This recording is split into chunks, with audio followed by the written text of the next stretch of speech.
الله الرحمن الرحيم وصلى الله على سيدنا محمد وعلى آله وصحبه وسلم. The Prophet said, sallallahu alayhi wasallam, that God is beautiful. Truly, God is beautiful. Inna Allaha jameel. That God is beautiful. Truly, God is beautiful. And He loves beauty. وَيُحِبُّ الْجَمَالِ. This is an authentic tradition of our Prophet sallallahu alaihi wasallam, and it's what we want to talk about in this session. God is beautiful, and His beauty has no description, has no limits. Nothing in creation has a beauty that matches or that goes beyond the beauty of God Himself. And this is one of the reasons why the knowledge of God is something that gives us such pleasure. And in fact, when people know God, then that knowledge suffices them. They don't need anything else. And we understand also from this teaching that God is not ugly, and nothing about God is ugly, and that God does not love ugliness. And traditional Muslim societies and civilizations were extremely beautiful. You have that in your past here, and in your present here, and you have that in all Muslim peoples. If, for example, you were to go into the Sahara Desert of southern Algeria, where you have the Tawariq, who are a type of Berber Bedouin, the men wear veils over their faces. No doubt you've seen them. The things they produce by themselves in their camps are extremely beautiful, as are the productions of the other nomads of the Muslim world, or the peasants of the Muslim world. Everything that we did was beautiful, and this is because also we understood that God loves beauty, and He does not love ugliness. So all the things we do should be beautiful. And beauty is rooted in the nature of reality. God is the real. God is al-haq. He is the absolute. He is the ultimately real. Nothing is more real. Nothing is more true than God. And beauty is rooted in that realness. And this is what we want to talk about today, because of the fact that one of the paradoxes of Islamic thought, especially at its most sophisticated levels of expression, is that in talking about evil, our great masters would insist that evil is not rooted in the nature of reality, whereas good is. Beauty is. And this is very important, because when we are beautiful people, we are also just people. We are also virtuous people. And this beauty is like our armor. It is our shield. It is our weapon. But it attracts others to us and to the truth that we embody. And this is also why what we were just talking about, the cultural imperative, is so important. Because when we look at what is good in different cultures, we are also looking for what is beautiful in other cultures, and therefore what is true and what is real. So we have a video here. It's about 3 minutes. It's really beautiful. It's called Nature by Numbers. and it's by Cristobal Bila. What he is doing here is showing you something that is very well known, and that is the fact that beauty in the natural world is there in everything, and it follows usually a particular code or a numerical series. And this is what we call in English the Fibonacci series of numbers. Fibonacci is an Italian mathematician, and he lived in the 11th or 12th century. He's medieval. His name is Leonardo of Pisa in Italy. And he introduced to Europe the Arabic numerals. One of the great developments of Islamic civilization, as you know, is that we developed the number system. 0, 1, 2, 3, 4, 5, 6, 7, 8, 9. So no people used that in the ancient world except for the Hindus and others who begin to develop it. And we took this primarily from the Hindus. Hindus are great mathematicians, by the way, brilliant mathematicians. And in fact, they studied this series. Some of the best studies of it are in Hindu mathematics. Muslims take it over, probably from the Hindus. And we also studied this series, 0, 1, 1, 2, 3, 5, 8, 13, 21, and so forth. And this is the series that you'll find going through nature. So he will begin by showing you a nautilus. And you probably know what the nautilus is. It's a sea creature. Very simple, at the bottom of the sea, but it is one of the classical examples of the golden section. So he's going to show you how the series works in the design, the divine design of the nautilus, and then he's going to compute the golden section, which we call phi. Just like you call pi is the irrational number that is there in the circumference of the circle. Phi is also an irrational number. Irrational number means it's infinite. It never ends. And it is the number that is in the golden section. The golden section is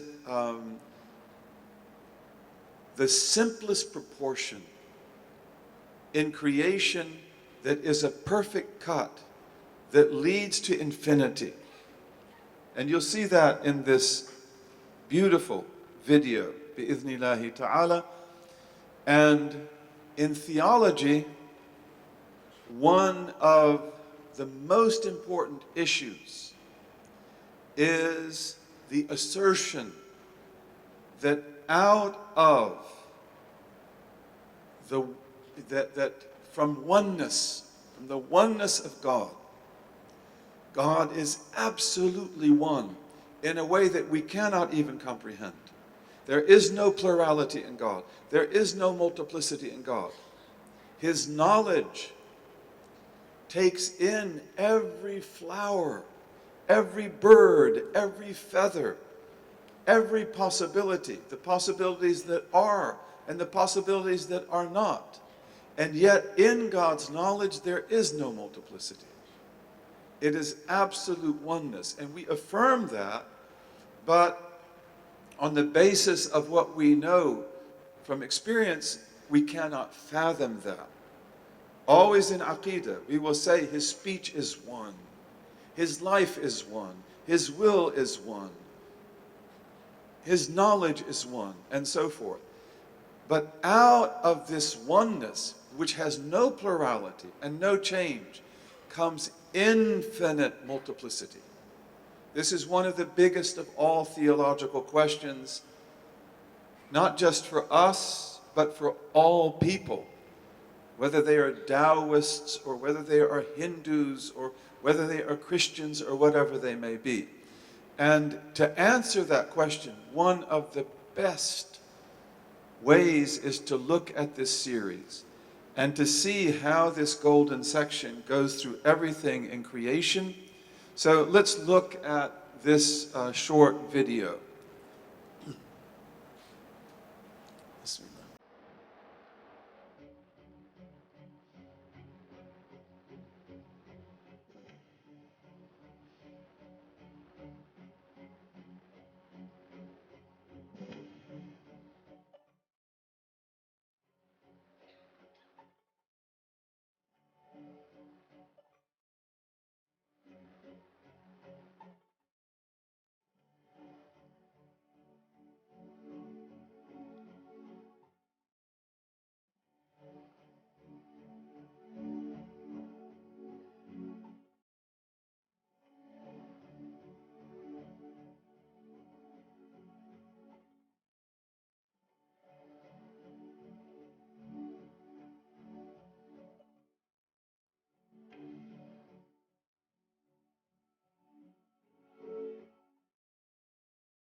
A mi madre.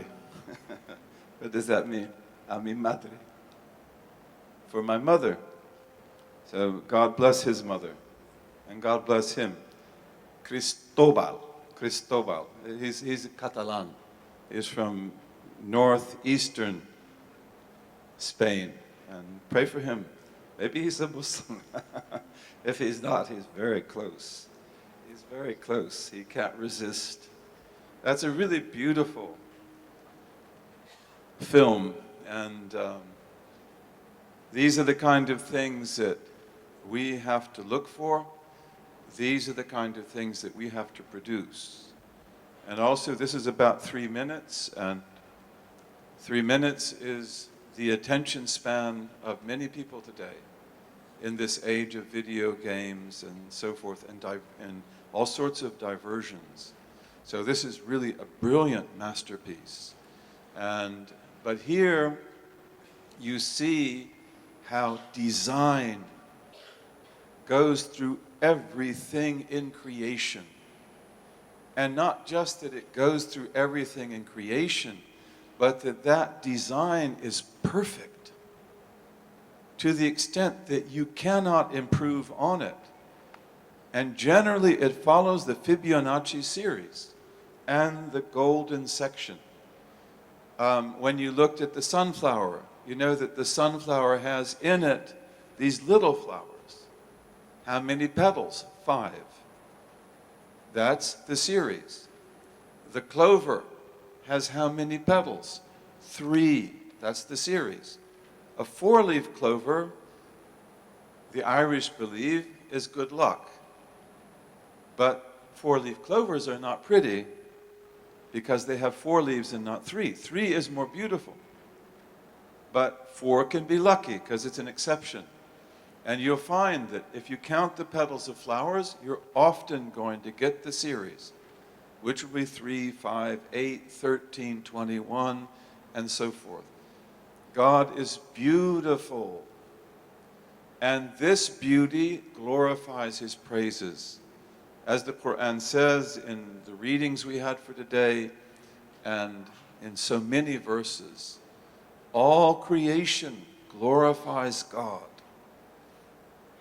And one of the ways, the dragonfly, is there anything more beautiful? And can you create a fly? As God asks us rhetorically in the Quran. And even the housefly also has the golden section. And we don't regard it to be beautiful because it annoys us. But it too is beautiful. It has radiant colors. It is perfectly created. It is extremely complex. And everything God does has this stamp of beauty on it. And it goes through everything. And we have to use this kind of medium, this kind of brilliant presentation to teach ourselves and to teach the world what we know instinctively, that the world God created is infinitely beautiful and that it is all designed.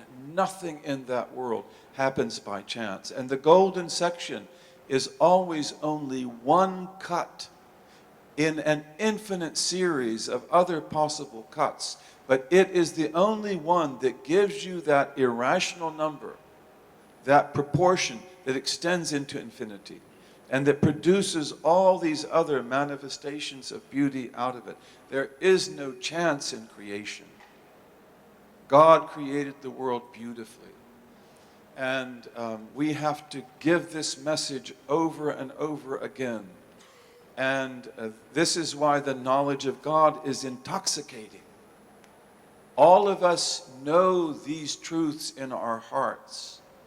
And on the day of judgment, all of us will see this again. We will confront the beautiful reality of God that we ignored in this world. That didn't you look around you? I mean, did you ever see in nature anything that was ugly? Don't you look at the leaves of the trees, the flowers of the plants, the design of the fruit that you open? That this cannot have happened by chance. It does not happen by chance. So where were you? What were you doing with your life? And our great Imam al-Ash'ari, may Allah be pleased with him, he is usually responding to the Mu'tazila. And you know that many of you, or most of you know who the Mu'tazili were. They were early rationalists in Islamic history who are in fact reductionists. When we reject a lot of the theses of the Mu'tazila, it's not because they were using reason, it's because they were not using reason adequately. And they tended to be very literalist, so that when we talk about speech, for example, they insisted that speech is what I am doing right now, and that's it. And of course, Imam al-Ash'ari and the others, they will say, no, speech is that attribute that we have, that angels have, that God has, that's different with regard to each one, but that demonstrates what is known. That's brilliant. What is the difference between knowledge and speech? Knowledge manifests what is known. In the case of God, without that having ever been hidden. And speech demonstrates, points to what is known. Okay, and so they're very similar. This is reason, this is aql, this is revelation, and this is brilliance. And then this opens up the cognitive frame so that you can know God and glorify God, and you can be intoxicated by that knowledge, and you can understand things like this. Imam al-Ash'ari, however, lived in an environment where the issue of evil was there, but it was of a different nature than Imam al-Maturidi.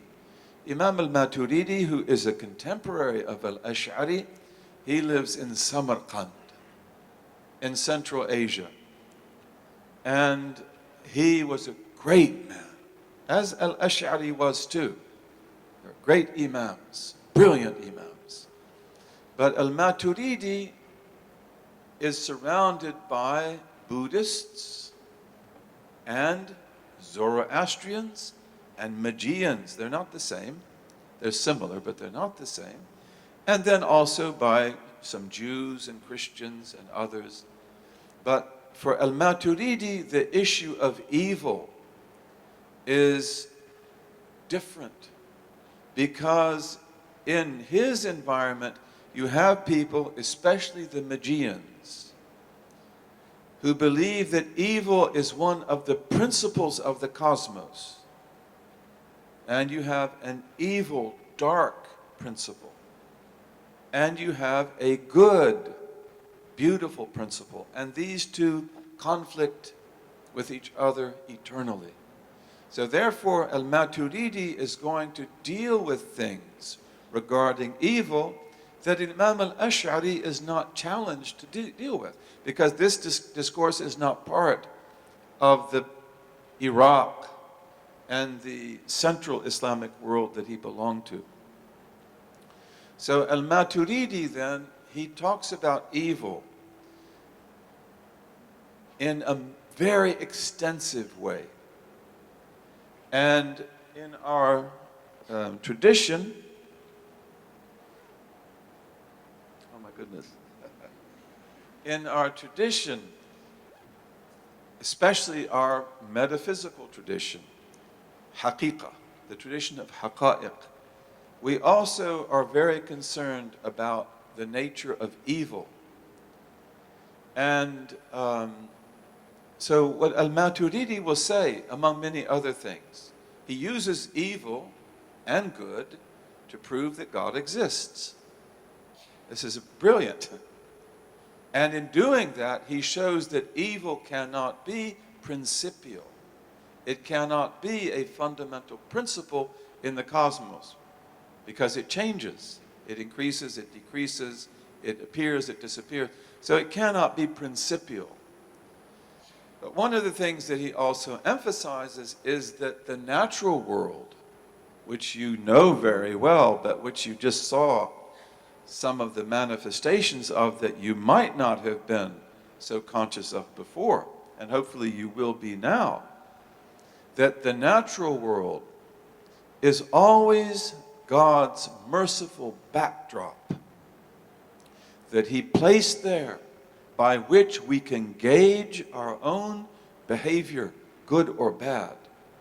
Because the natural world, in its beauty and perfection, is always showing us how unnatural we are when we do evil. When we do evil. Now, in our tradition, then, we would say that beauty is rooted in the nature of reality. And evil is not rooted in the nature of reality. And in the light of this short movie, let's talk about that a little bit, because this is also very practical for us, because we are people of beauty. And the more that we become people of our Islamic tradition, the more beautiful we will be. And the more we will cultivate beauty. But we will cultivate it with an understanding of the principles of truth that underlie beauty. And that becomes our primary weapon. The weapon that wins people's hearts. The weapon that opens people's hearts. So here we have what we can call a universal routing. And this routing is something we understood very well as Muslims, and it's also something that the Hindus and the Greeks, the Chinese also understood, as well as the Eskimos, and as well as the Iroquois and the First Nations of the Americas or of Africa or of Australia. This is not something new, this is something ancient. And that is that beauty is the splendor of truth. Okay, the beauty that you saw here in the nautilus, this simple creature in the sea, and in the sunflower, and in the dragonfly, and then you can go on to infinity. The bird of paradise, you know, the snowflake. Snowflake is perfect golden section. And everything else, that this beauty is the splendor, the radiance of truth, of al-haq. And so this is a very important principle in reality. And what does it mean? Reality is rooted in the real, al-haq, who is God, the absolute. He is beauty. He is beautiful. He loves beauty. But He is the truth. And the more that you draw close to Him, the more beautiful you become. And the more real that you become. And the more truthful that you become. And the more just that you become. And the more virtuous that you become.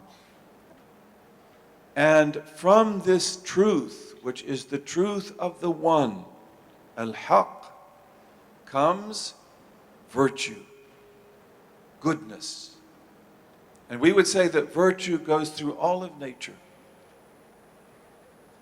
You see it there. Look how the nautilus is designed. That is also virtue. It is also goodness. It is also beauty. But with regard to us, virtue, goodness, is the internalization of beauty. And it is the internalization of that beauty which is rooted in the truth of God Himself. Husnul khuluq, good character. And good character always has justice. And justice is what? Balance. Putting everything in the right place. Treating people, treating yourself the way they should be treated. Okay?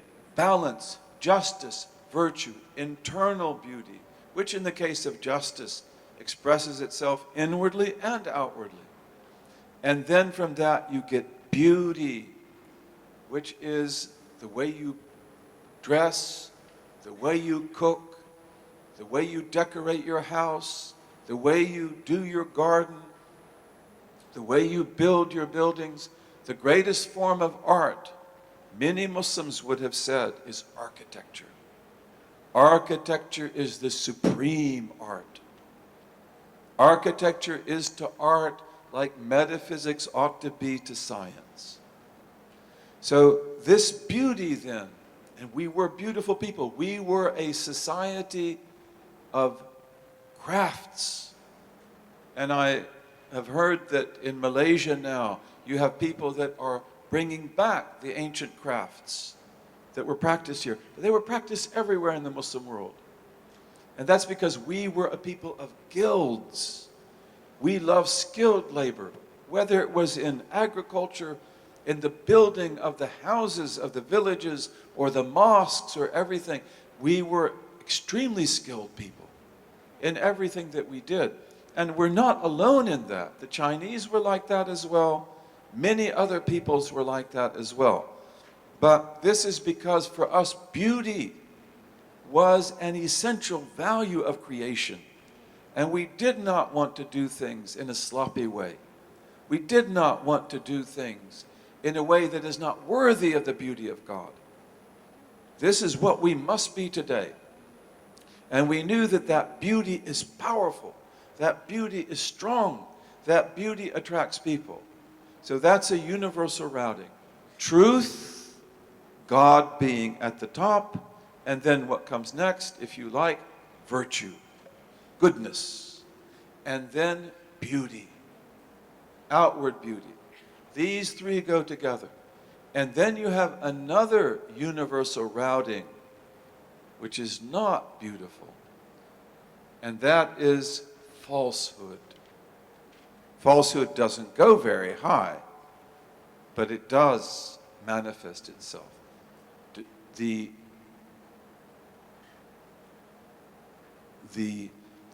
obscuring of truth, the hiding of truth, the distortion of truth, falsehood.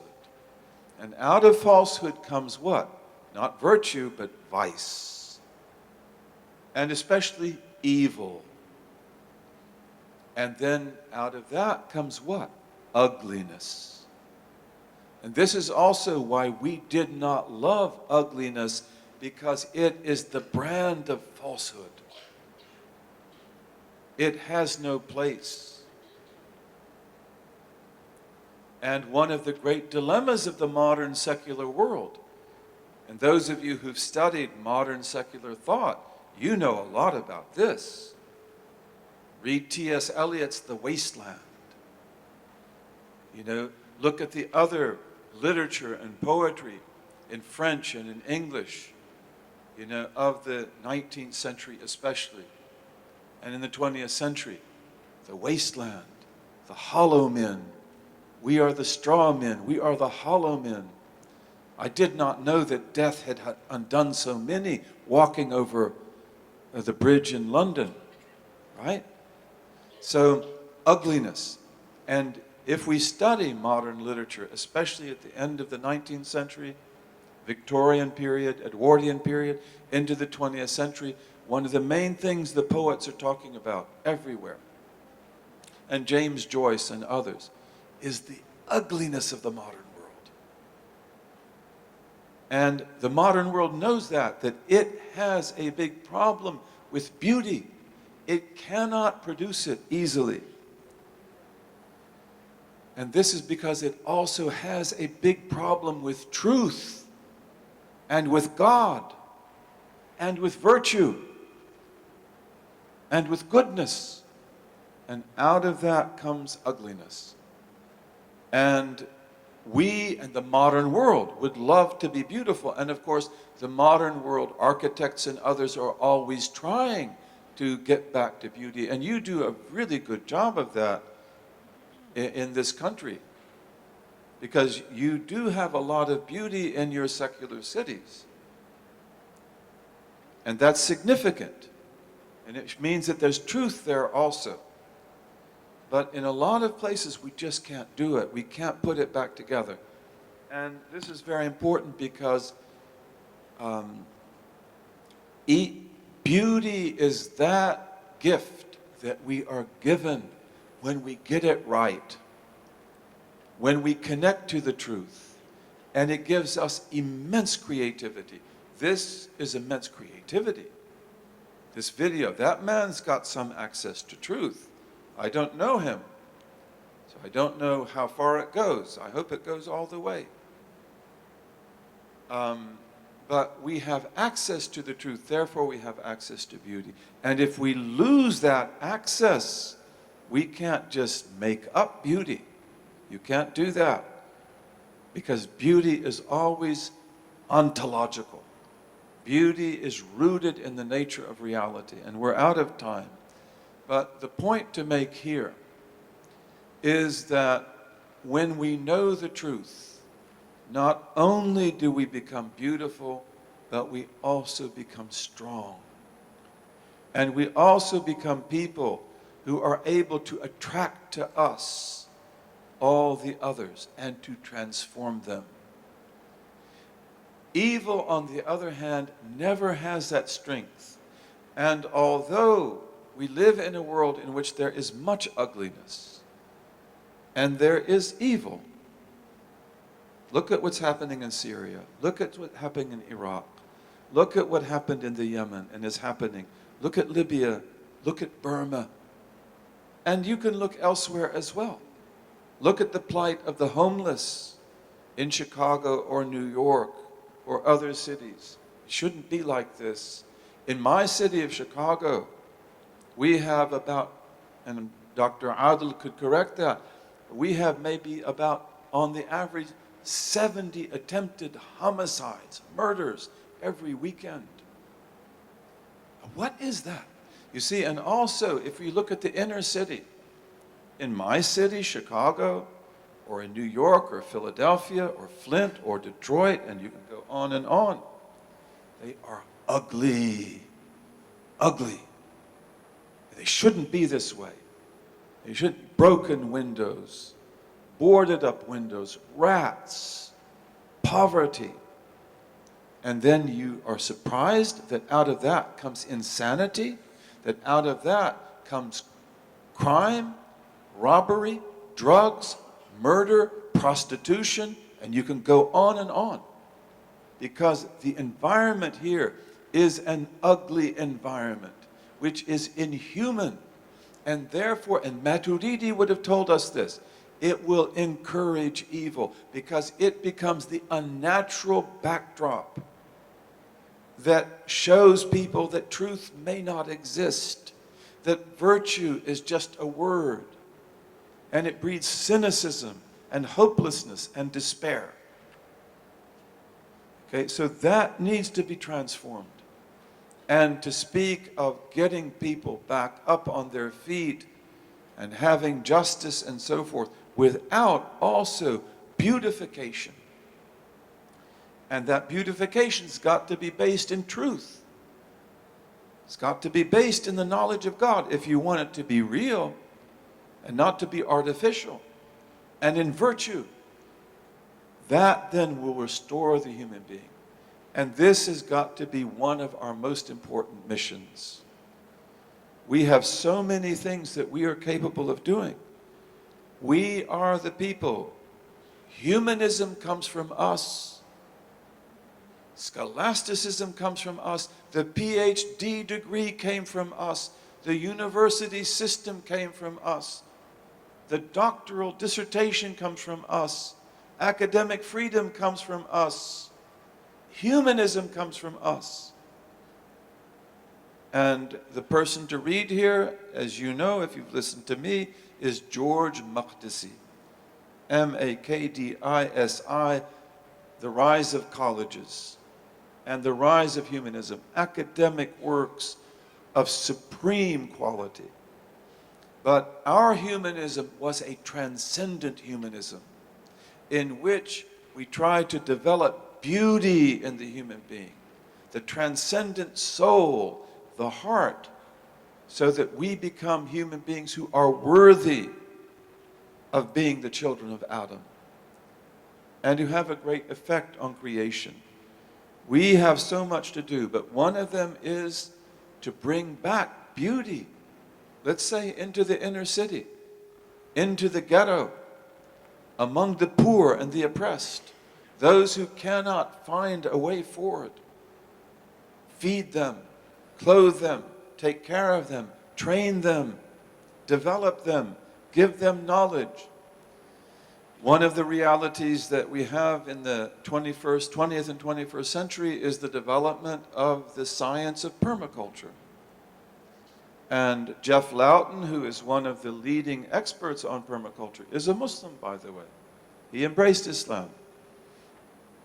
And other major figures in permaculture in Australia and elsewhere, a lot of them were very cynical about religion, because they saw that a lot of times religious people destroy the environment. But then some of them have now discovered that Islam was not like that. Muslims today are the worst offenders when it comes to pollution and destruction of environment. But we used to be the opposite. We used to be the best example on earth of protection of the environment, love of animals, love of the environment. But that's because we were beautiful people, and we must be beautiful people. If we go back to God as ugly people, as unfortunately some Muslims are today, we will have a big price to pay for that. What did you do to yourself? Why were you not transformed? So beauty is strong. Beauty is powerful. And we welcome a very beautiful man coming down this step. It was Imam Afroz Ali. Allah bless you. And evil is weak. It's not rooted.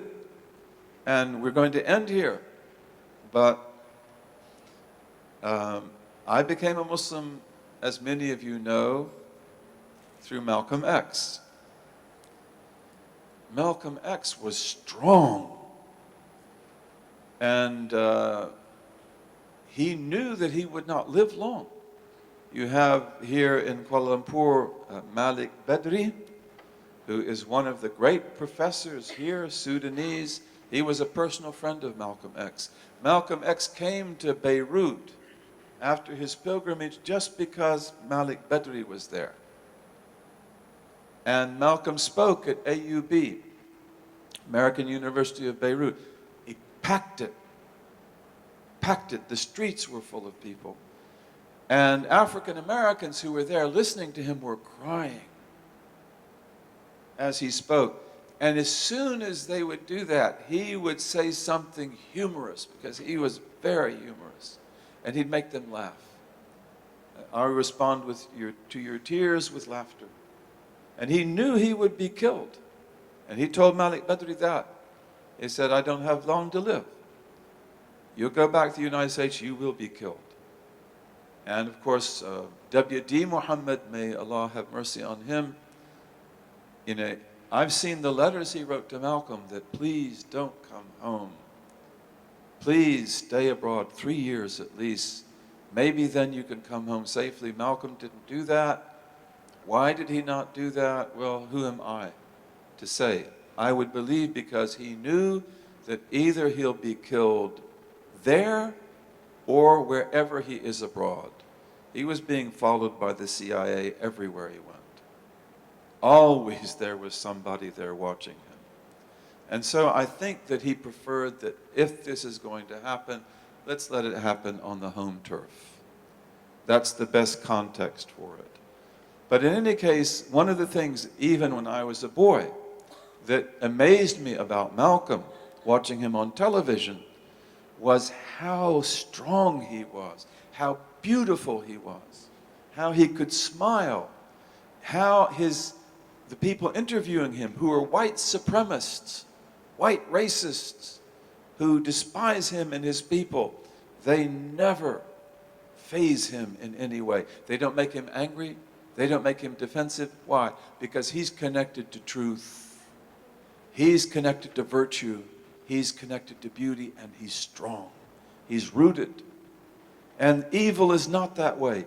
Evil is always connected to falsehood, to distortion, to vice, and to evil, and then to ugliness. And that's why once we get the routing right, we become strong people who are gracious people, who are not fanatic people, who are not violent people, who are wise and forbearing, but strong. And the example that I like to give here too is in our American history of three incredible women. A woman named Moses, Sojourner Truth, and Harriet Tubman. And many of you know who these women are. These are women who liberated slaves. And they had no fear of the white master or of the slave hunter or of the dogs of the slave hunter. And they could go into the South and sing their beautiful songs and bring the slaves out to the Underground Railway and get them up to a safe place. Why? Beauty is the splendor of truth. Because they are connected to truth. They know God in their own way. A lot of them had Mandinka Muslim roots. And they have virtue, and they have beauty, and they're not afraid of evil. They see it as what it is, something that has no permanence and no internal reality. Let's stop now, and do we have questions now? Okay, Bismillah. Alhamdulillah. We'd like to thank our Shaykh for that. I know it's hard.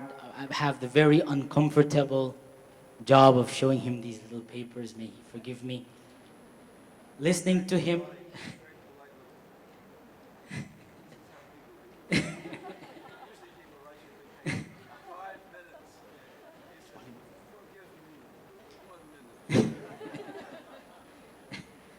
Listen, I'll borrow a metaphor from one of my teachers.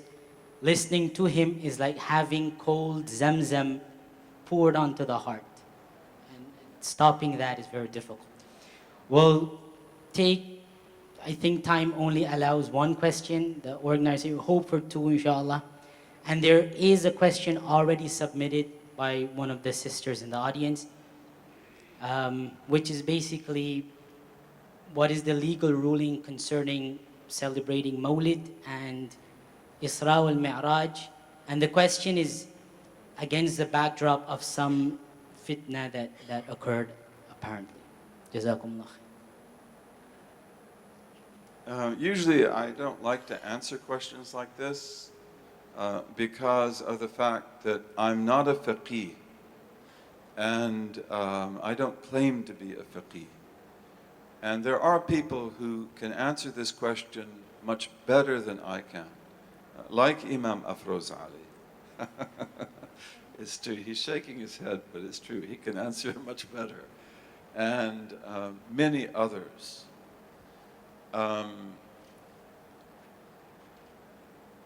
Prophet ﷺ celebrated the Mawlid.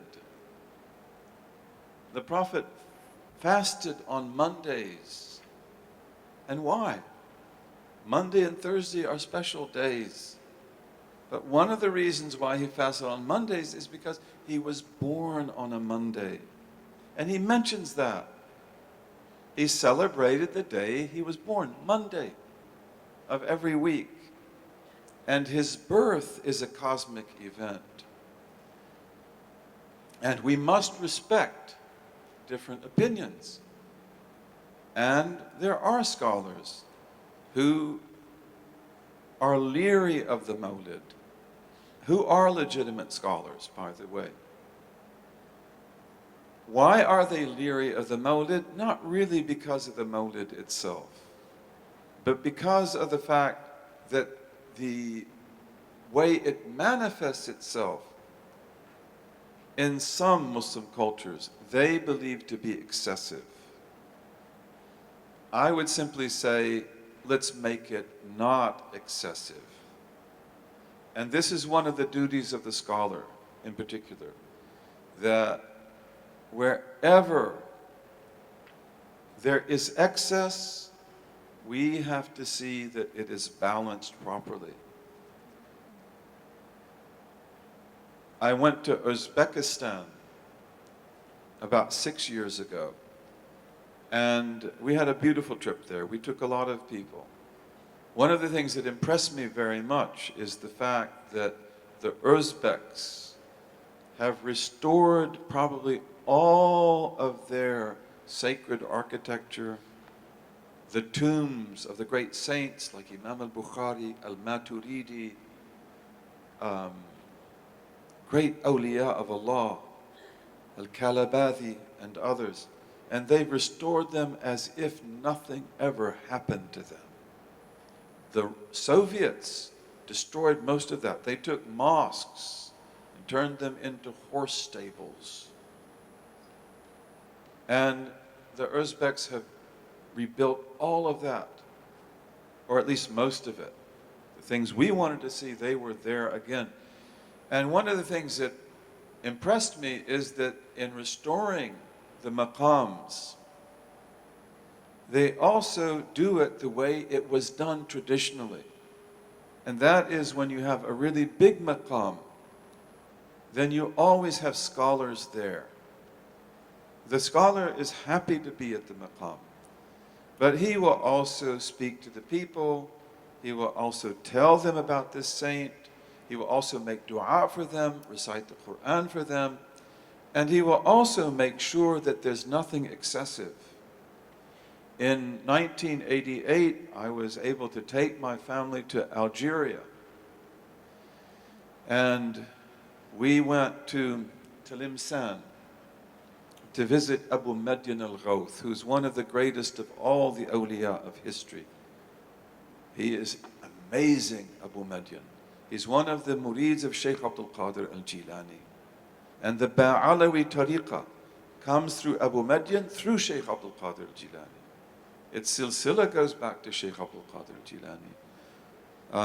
One of the beautiful words of Abu Madyan, by the way, is "Man la wujuda li dhatihi min dhatihi, fa wujuduhu lawlahu aynul muhali." That which has no existence from itself for itself, its existence, if it were not for God, is the very essence of impossibility. We saw the beautiful nautilus, we saw the sunflower, we saw the dragonfly in this incredible video. Its existence does not come from itself for itself. The nautilus cannot account for its existence. Neither can the sunflower, neither can the dragonfly. They glorify God. Their existence can only be accounted for by Him, whose existence, whose being is absolutely necessary. So Abu Madyan, we wanted to visit him. And at that time, there was a family of sharifs who had a beautiful house that was there not far from Abu Madyan. And one of the sharifs took me there. And I sat with him maybe all day long one day. And we were there at the maqam of Abu Madyan, which is really beautiful. It's got banners all over the place, which are the banners of the great Algerian jihads. The jihad of Shaykh Abdul Qadir al-Jazairi, who was also a Qadiri. And in fact, our own Qadiri silsila was with him in his jihad. It gave him many things to win the jihad, or at least to do a good job. And so all these banners, they will rest at Abu Madyan al-Ghawth. But the Sharif, if people come in, sometimes people come in and maybe they begin to do things that are a little bit excessive. And he'd say, Billati, just take it easy. That's all you have to do. You don't have to scream at them, you don't have to yell at them, you don't have to offend them, but just calm them down a little bit, because they have to be polite. You don't want to be impolite around the wali. So this is the way they do it in Uzbekistan. This is the way that we did it in other countries. Many other Muslim countries are like that. Unfortunately, in some countries, there's no one there to do that. And that's why you can go to certain places in certain countries where the things that go on at the maqam are extremely excessive. And in fact, repugnant. We do not accept that. When I was in India, we wanted to go visit a great saint in Kerala. And the people who received us from the train. We stepped down from the train in nowhere, not a train station. And they received us, and we said, we want to go visit so-and-so. And they said, that's a place of shirk. You can maybe figure out what their allegiance is politically. And we said, but we're not mushriks. That's a place of shirk. And they said, well, we're not going there to do shirk. We want to go there to visit this wali of Allah. And do you mind? Actually, they didn't take us. We went there anyway. That happened to be one of the most beautiful maqams in all of India. There was nothing offensive there. Nothing. But there were other maqams that we went to where it was chaos. Okay, so that's not right. And what do? We try to clean up our house and put it in order. And at the Mawlid as well. The Mawlid should be dignified. There should be no improper mixing of men and women. There should be no dancing of men and women. That does happen in certain places. There should be no smoking. That does happen in certain places. There should be no drugs. That does happen in certain places. Okay? It's got to be dignified. It's got to be proper. And therefore, when we look at music, Islam does not declare universal prohibition of music. But as Abu Bakr ibn al-Arabi, who's one of the great Maliki jurists, says, any jurist who said music was prohibited, said it was prohibited because of its misuse. Because music can be abused. And in this century, usually what it is, it's abused. It's used to destroy the heart. We were in Toronto on New Year's Eve this year, and the music they were playing down in central Toronto is enough to drive you insane. It's not good music. It's not. It's not therapeutic music. Listen to that, you'll go insane. Okay, so we used music for psychological therapy. We used music for war. We had military bands. We used music for spirituality. We used music for marriage. We used it for many things. And we were people who sang songs. Okay, this is something that is part of our culture. But again, you have to do it right. You don't do it wrong. And I don't like to throw out the baby with the bathwater, especially in this time, because one of my dear friends, when I became a Muslim, I went to Chicago, my imam, was Dawood Salah ad-Din. You never heard of him probably, but he was an African American on the south side of Chicago that I loved. And he was older than us. He was an old jazz musician. And he became a Muslim through Dakota Staton, who was an incredible jazz artist and who was a Sunni. And he could tell you all about the jazz artists. He was a musical genius. He could listen to any piece of music and memorize it the first time. He was very wise. But he used to say that, we were into jazz. Coltrane was a Muslim. Allah Supreme is also Allah Supreme. Pharaoh Sanders, and many others. He said even Gillespie was, a Muslim. But he said, we were using jazz to bring our people back to their roots. And then he said, we were told, you cannot do this. This is haram. And most of us retreated. And what happened? Then he said, the other people took over the scene and they destroyed our youth. They destroyed our women.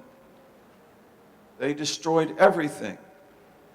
So we have to be attuned to what's happening. And when we live in a world in which images and sound are the only things affecting a lot of people, this is what they watch, this is what they live in, then there will be among us people who will use that medium with integrity to save them. Just like in India, the Chishtis would use the Qawwali to teach Islam to the Hindus, to help the villages, to bring them back. And not all the Sufis of India were like that. The Qadiris, I'm a Qadiri. They wouldn't prohibit and they wouldn't encourage. And they don't like Qawwalis who smoke or do other things. And the Naqshbandis, God bless them, they don't even like to hear a door squeak. Okay, so you won't find Qawwalis with the Naqshbandis. But in any case, this is the way that we were able to propagate the faith effectively and to win hearts. And that's why a lot of jurists will say this is permissible, maybe even recommended, maybe even in certain cases obligatory, fard kifaya. And you know, the legal debate is an important debate that should be done also with respect for all different opinions. But I think probably we took up our time, didn't we? I'm sorry. Pray for me that I can answer questions shortly and briefly. We had 6 questions with Imam Afroz Ali the other night, and it's like, okay, so we've got over an hour to deal with 6 questions. I can deal with that, right? It's like, but we also need to be able to answer questions in 1 minute. And, you know, here to end, if you'll allow me to say this, again, what happened in the inner city of the United States, especially among African Americans, is really important. And it's worth talking about. Inshallah, we will have a prezi that shows something about the pre-Columbian roots of America. I think when we come back, we'll do that first. And then we can conclude with living Islam with purpose. But one of the things that develops in the inner city in the 20th century is rap and hip hop. And this is connected to the Islamic rebirth. And here, Elijah Muhammad, I don't mind calling him honorable. I have a great deal of respect for him. His beliefs were not correct. They maybe were correct when he died. And this I've heard from some of his family, that he changed fundamentally before his death in 1975. And he was telling his children, you can't continue with this teaching. But he used to say, 10% of the people are bloodsuckers of the poor.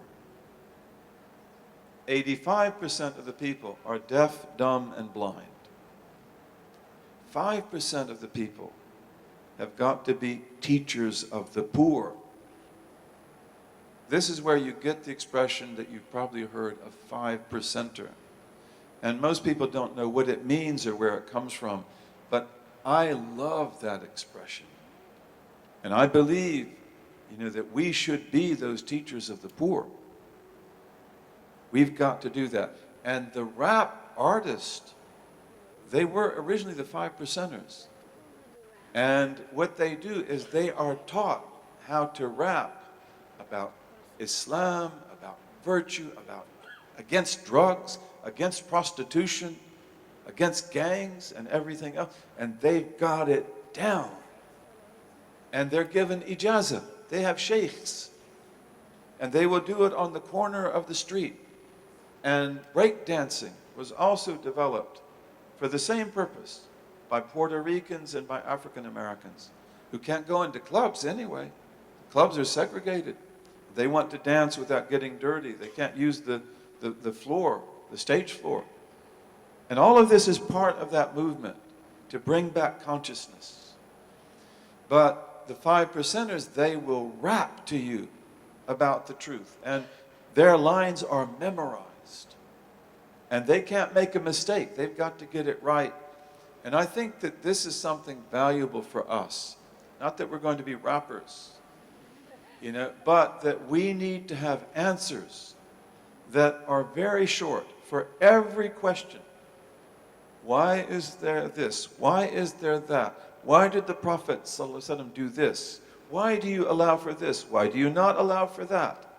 The questions people are asking. And then have a 1-minute answer that is polished, that is poetic, that has in it sound bites, and so forth, and that we all learn.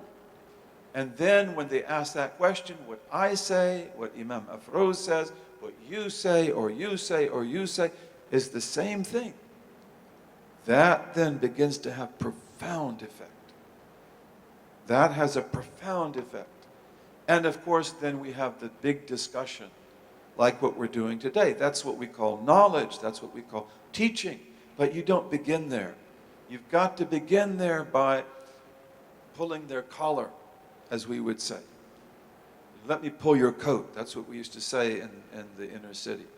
Pull your coat, meaning talk to you, rap, so you get this. And inshallah, and this is also beauty, but it's beauty that is used there to bring the truth. And here also, forgive me for going on, but also we have to remember about the broken psyche. People that have been abused and abused and abused. You have some of that here. You have it everywhere. But like we, especially in the inner city, my God, you would not believe the lives of some of these women, some of these men, some of these children. It would break your heart to know 1% of it.